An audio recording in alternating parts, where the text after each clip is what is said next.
Welcome back. I'm Kay, and with me today is Dr. Pete Smith, newly elected president of the American Journalism Historians Association. Thanks for having me. Thank you. Thank you for coming.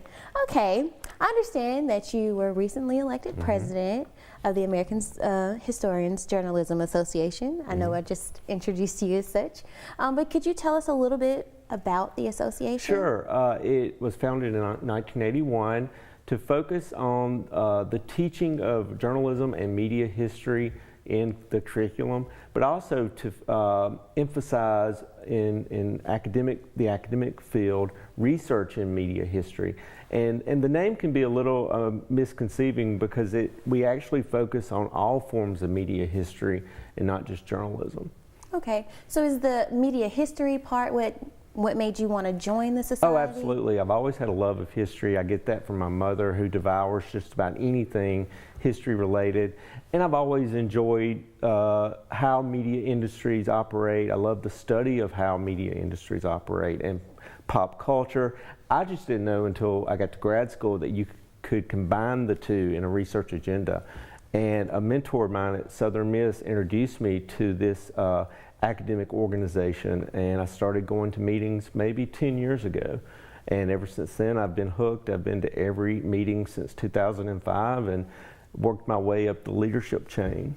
Okay, so you've been involved with this society for 10 years. Yeah, 2005. Actually, my advisor at Southern Miss submitted my dissertation to the organization, and they give out an annual award for the best dissertation in mass comm history. It's the Margaret A. Blanchard Prize.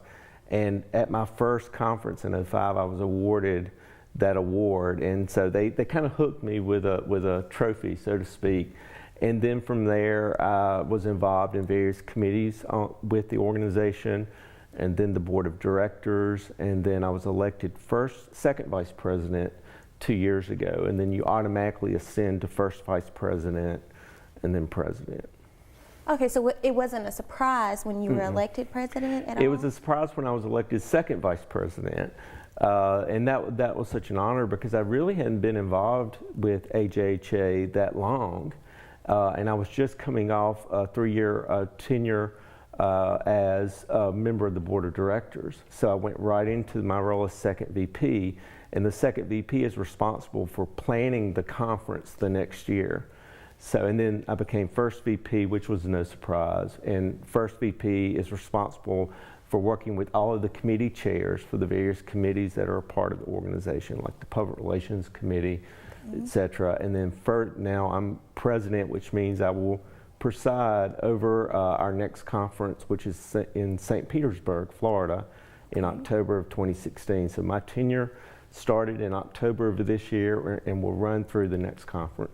Okay, so are there any new things that we can expect from the organization now that you're elected president? That's a good question, and that's something I had to give a lot of thought to when I ran for second VP, because you want to have a set of goals, and my goals aren't necessarily new. One of the things that I want to do is to make sure that other universities, other communication and media programs emphasize media history in their curriculum, because just like general history, there is an opportunity to devalue it, you know, to say, well, these events happened in the past and therefore they're not important.